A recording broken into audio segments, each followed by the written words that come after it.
So we should be live now. Let me just check on my little phones so that we make sure. Yes, we are live. Hey, Erin, how are you? Hi. Welcome, welcome, welcome. Erin Hardy, the Excel lady. And isn't she just? So, you've got your whole new background. I was Erin just made inspired. that background in 2 seconds. It was amazing. So, Erin, I know we've just come off another interview, but for the benefit of this one, just tell us briefly about the Erin that was to the Erin that is now the business owner, and what were some of the transitions that helped you get there? Sure. Capsule. I'm Erin Hardy. I am a data analyst, and I worked in corporate in Melbourne City for 20 years. And I transitioned to business owner over a few years. It was quite a long time of first thinking about it and then making the move. I was working in a company for quite a few years, about 5 years, and then or maybe 4, and I was started to think about and chatting with trusted colleague about what we really wanted to do with our lives. And I remember thinking that I did want to have my own business, but I didn't really know what it looked like at all then. Yeah. So it was about 2 years I was thinking about it, and then the push was sort of made for me, and here I am. When you said the push was made for you, what was that? I got married when I was at that company, and then I had a baby, and being a career lady, I really struggled with moving back into my career after my year off. I was really fortunate to have that year off. It was awesome.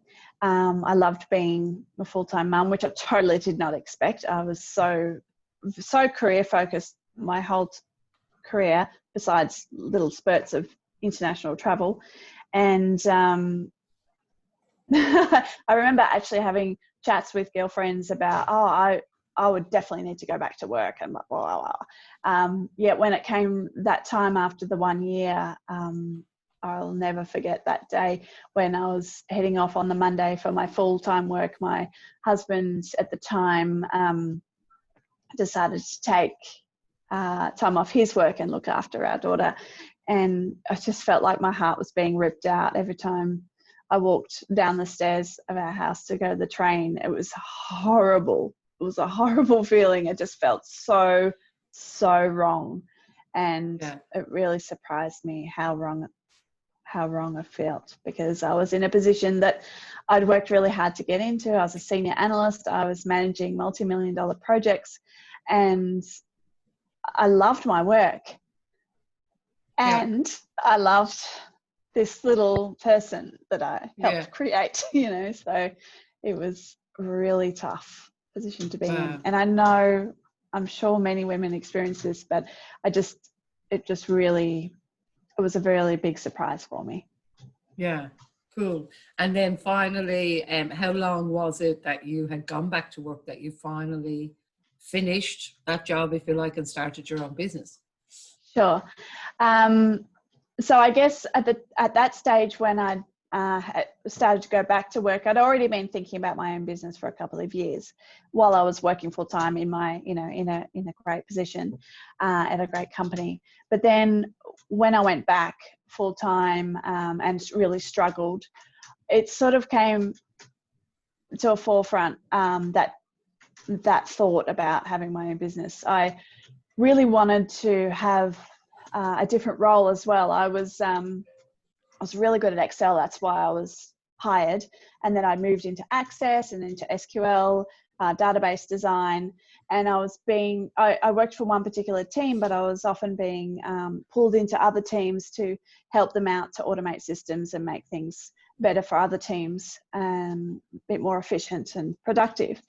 And I remember going to HR once and saying, can I have a company-wide role? Because I'm being asked for these, but I'm a resource for this other team. So it was hard we have billable time, as any corporate person will know.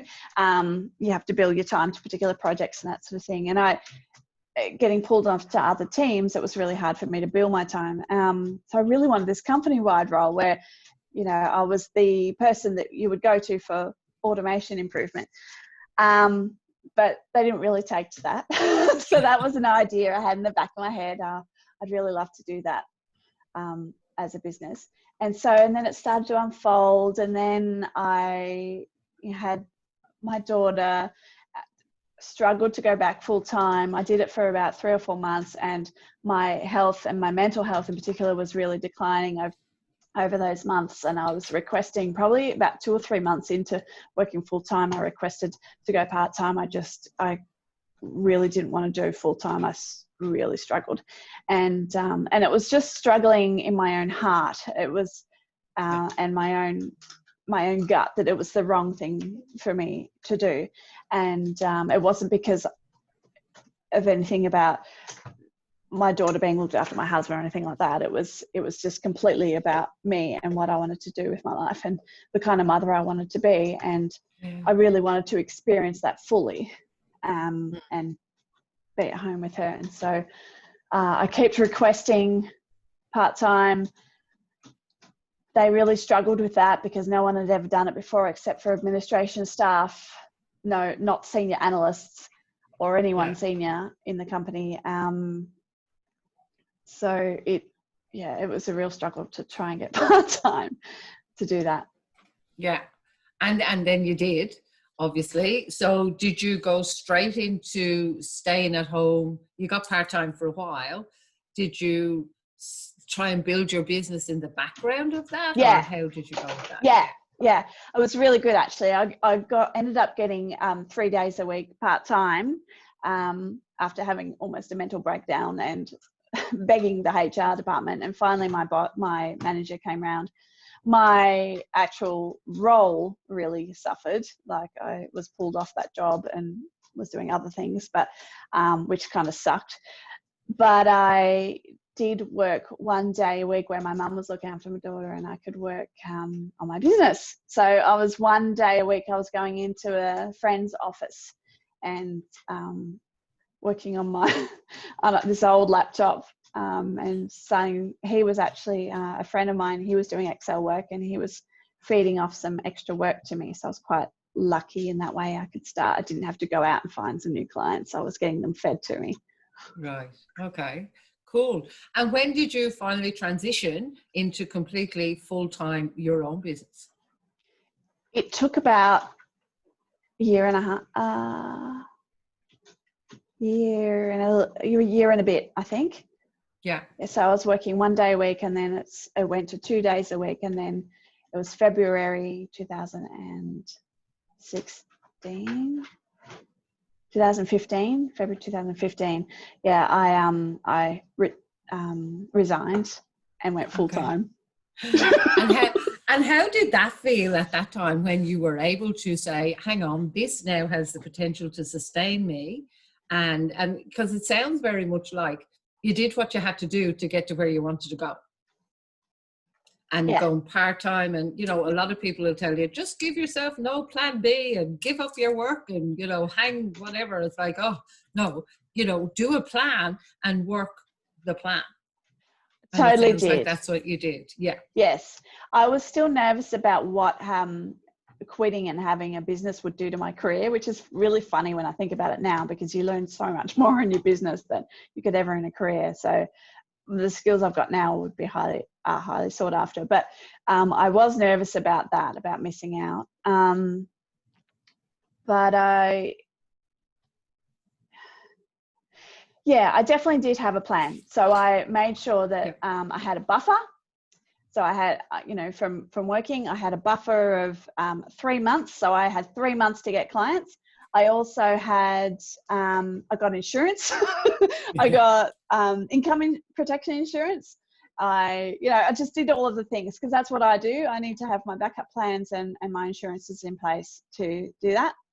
And I also had, I was married at the time, although Financially, it was really, really tough. But it was quite handy having a second income stream.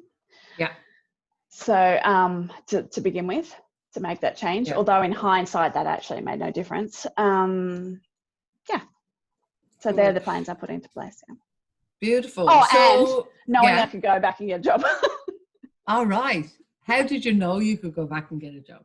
Or was that just a feeling that you felt secure having? Confidence, I think. Yeah. Yeah. Cool. Have you ever felt the need to, in all that time since 2015 to now, have you ever felt the need to relook at that? To go back and get a job? Yes. Yeah, because I think we all have at some stage. And I know I've done it. I've gone back and got jobs. I've got part-time jobs. I've done whatever to keep the dream alive or to keep the business alive or to keep me alive. Well, I tried to rebuild the business into whatever that was. So tell me, what is the hardest decision that you've ever had to make in your business? That's a really good question. I don't think I've ever thought about that. What was the hardest decision I've ever had to make in my business? Oh my gosh. So after the initial doing it? Yeah.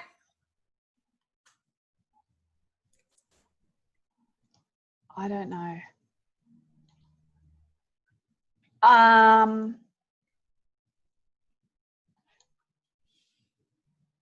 Probably sticking with it, actually. So I went through a divorce and have become a solo parent about 4 years ago, or 3.5 years ago. So that was still in the fledgling days of my business. And oh yeah, I just felt it. That was the really hardest part, was keeping it and not going to get a job. Oh my God. Right. Okay. Yeah. So, okay. And that happens for so many people. So thank you for sharing that with us. So how did it feel when you got to the point of where you are in your business today? How does that feel now? Where I'm at now, I'm on fire. Empowered. Yeah. And excited, and I don't want to stop working. I work weird hours because I'm inspired and empowered. Yeah, it's very, very exciting. Cool. Awesome. And that's lovely. And I love that you then have the flexibility of working with people or when you want, and with people and not with people, obviously. So what is the most powerful question that somebody has ever asked you? That someone has ever asked me? The most powerful question that someone's ever asked me? As a client, or a client has asked me? Within business.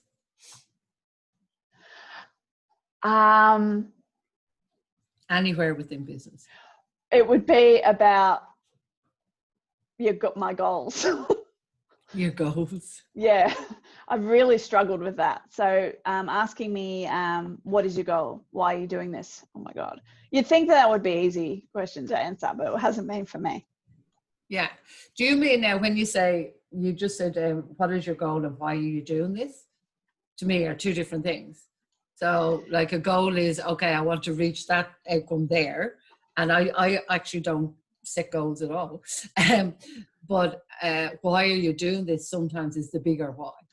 And we don't always have to know that.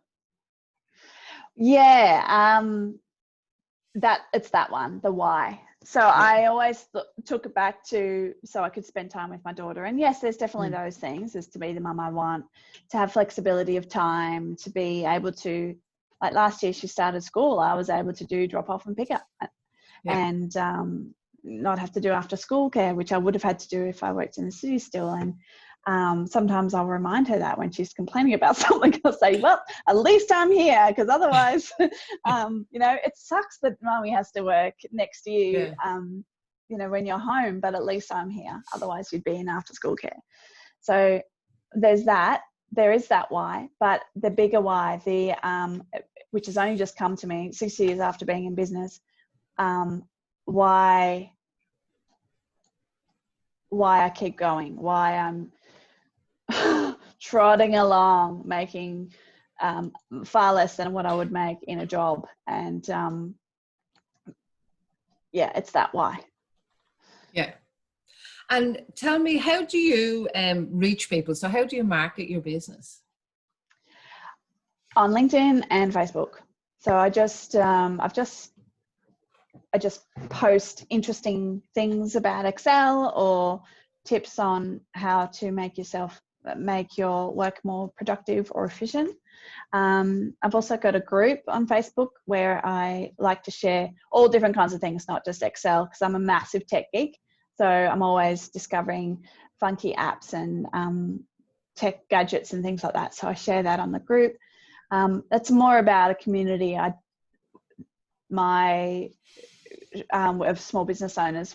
There's not really a lot of clients that come from there, but it keeps me going anyway. Just having people, a network. So connection is one of your values, obviously. Yes. I get a lot from just being active in business groups on Facebook and just having genuine connections on LinkedIn. And how would you like your business to be? Like what's in the future for business? How much growth do you want? How do you see it? Great question. I want it to be the Excel ladies. Okay. Tell me more. So what does that look like? You know what I mean? Is that more of a higher automated, that you're less in the business, more on the business? How is that? Yeah, I love the creative side of things. So I love taking something brand new where someone's got an issue and going, okay, I can create something for you, and creating a tailored solution. So that's my zone of genius, I guess you could say. And so if I can just do that while everybody else looks after the rest of it, that would be great. Cool. So what kind of, you're the Excel lady, what kind of automation do you have in place for yourself?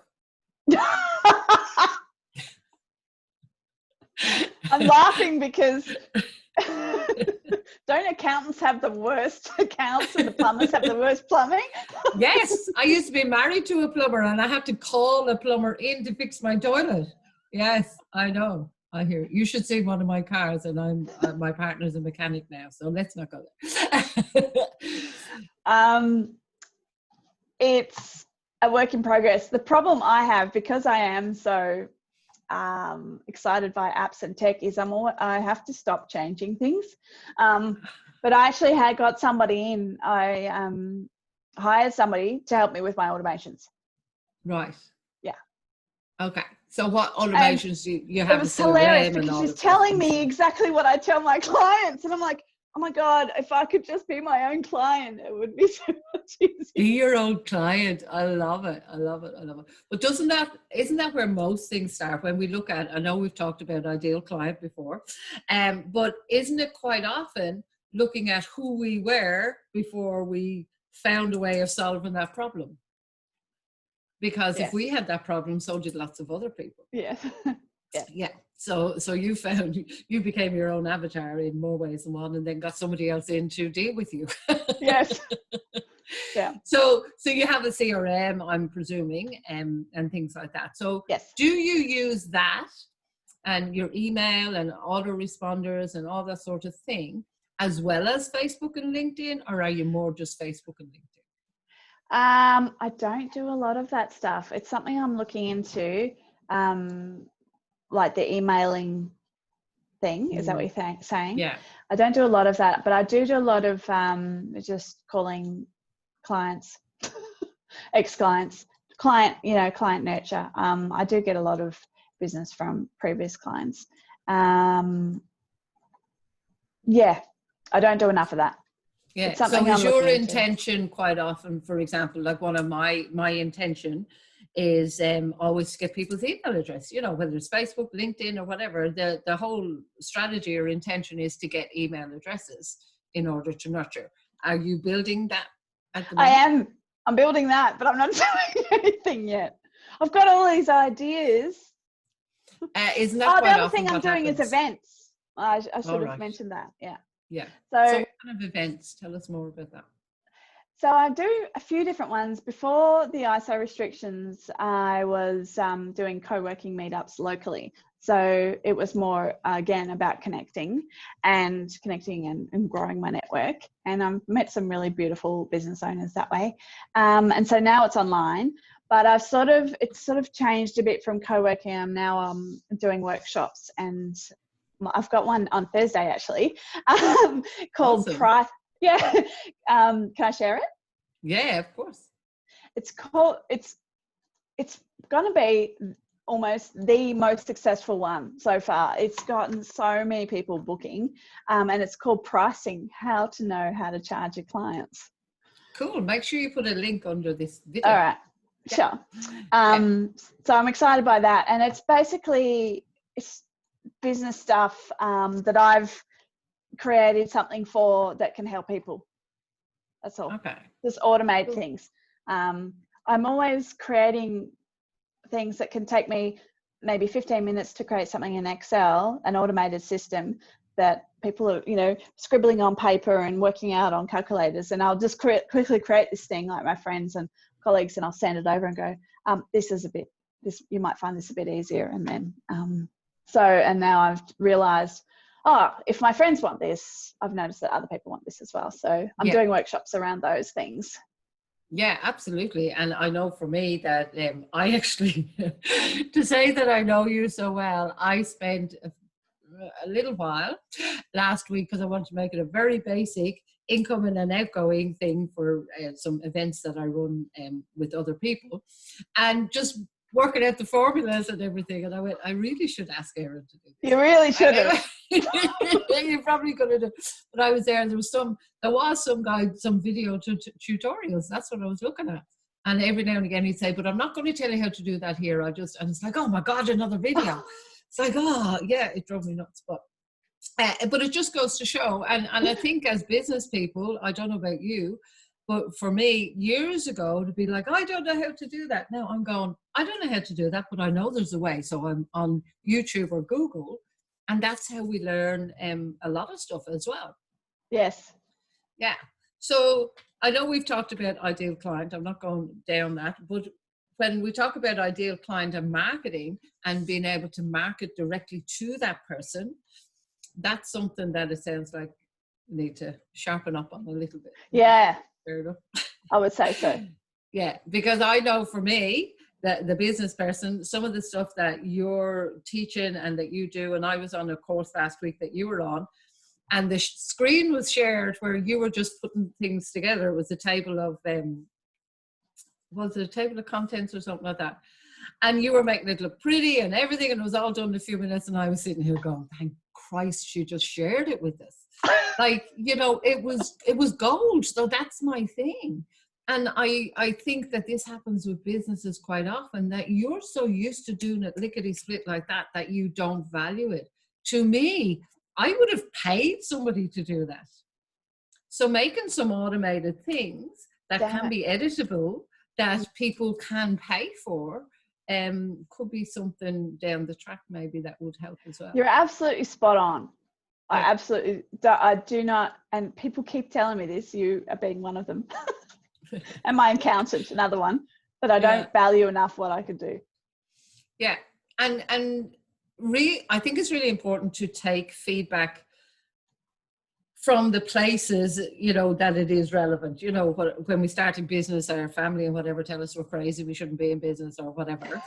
But when you're putting something out there and you're getting relevant feedback that's saying to you, that's really valuable to me, you need to pay attention if you're getting it a lot. Because that's somebody that is valuable. I mean, we all hop on, and with the right marketing and the right direction or whatever, we hop on, and what do? Click a link and it's a $7 product, or it's there's ways of doing that. A $7 product on into a third. I know a guy he's been mentored actually by my mentor, and he started off with a really small price product, but then you got a second level product, and he's making hundreds of thousands of dollars. Like hundreds of thousands, by marketing it correctly and tapping into exactly what those people want. So I think there's a big opening that you're not valuing there. Right. There totally is. Totally. Anyway, and I've known you now for, gosh, just over a year, I think it is. And you have always been that bright, bubbly. You're definitely not that normal techie person, as you say, and extremely helpful. So tell people how they can contact you. I know you're going to put the link underneath for your next meetup. Tell people how they can contact you if they want to get in touch. If you need any help with anything spreadsheety, please contact me at erin@theexcellady.com.au or theexcellady.com.au. Cool. I love the name, the Excel Lady. It just, you know exactly what you're going to get. It's like, what are you talking about? Excel. Cool. Well, Erin, thank you so much. It's been a pleasure to interview you today and see you. And I look forward to seeing how you grow and make some of these products happen and come alive. Yes, ma'am. That's it. Over and out. Okay. So it's bye for me. Bye.